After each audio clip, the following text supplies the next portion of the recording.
What's up YouTube, it's the Casual Gunner, and today I want to answer a viewer question. The viewer lives in a part of the world where a firearm is not an option, but a crossbow or a break barrel air rifle is.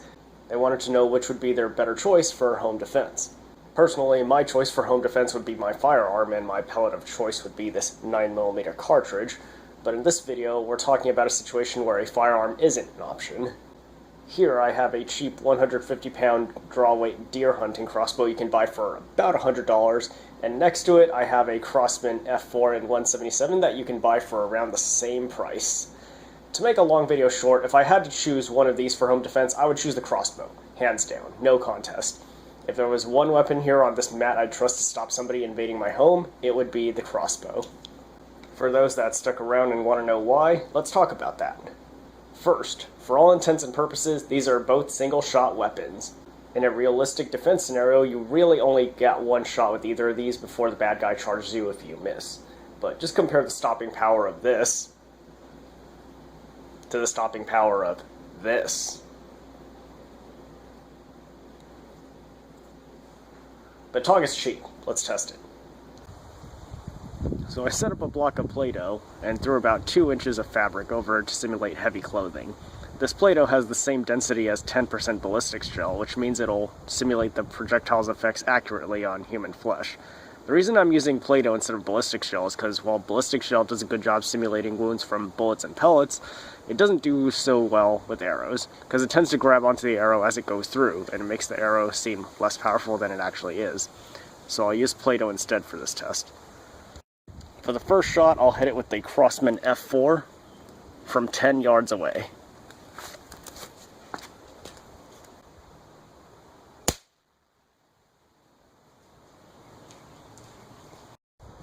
So as you can see, the pellet managed to make it all the way through the clothing and just barely touched the block of Play-Doh, but didn't actually make it into the Play-Doh itself.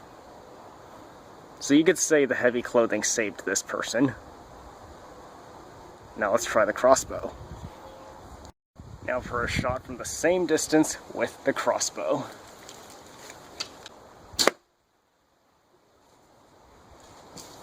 Let's pull back that clothing and see how it turned out for our bad guy. Yikes. That does not look pleasant at all. I think the result speaks for itself. Let's see, pull that apart and see what kind of wound channel we get from that. With these hunting arrows, it tends to be a pretty big, gruesome wound channel, so... yeah, just as I expected.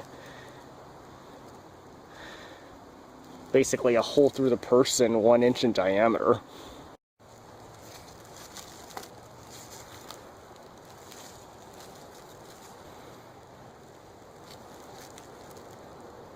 I don't think somebody's got much fight left in them after that.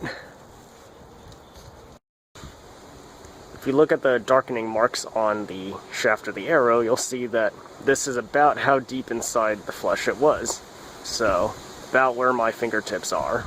Understand that in the vast majority of people, this is definitely enough to reach the heart, or vitals. This was a weapon designed for hunting deer, and the general rule of thumb is something that works on a deer tends to work well on people too. To put things into perspective, here's how it would look if I shot it without the clothing.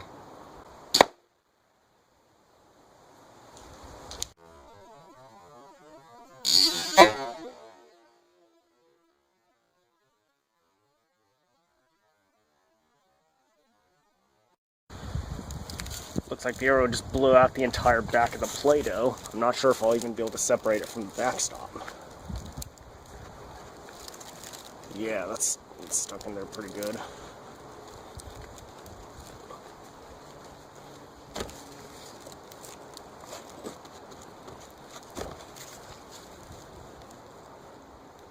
Jeez.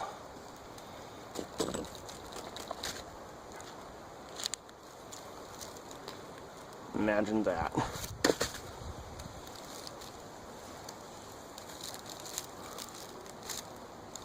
Not pretty.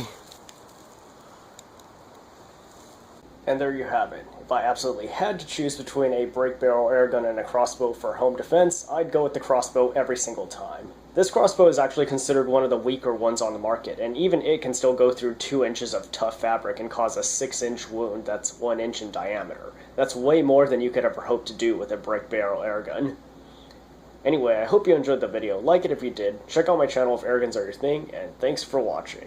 I've been thinking of doing more videos on crossbows and other types of weapons other than airguns, so let me know if you'd be interested in seeing more videos on crossbows, bows, swords, or if I should just stick to airguns only. Thanks!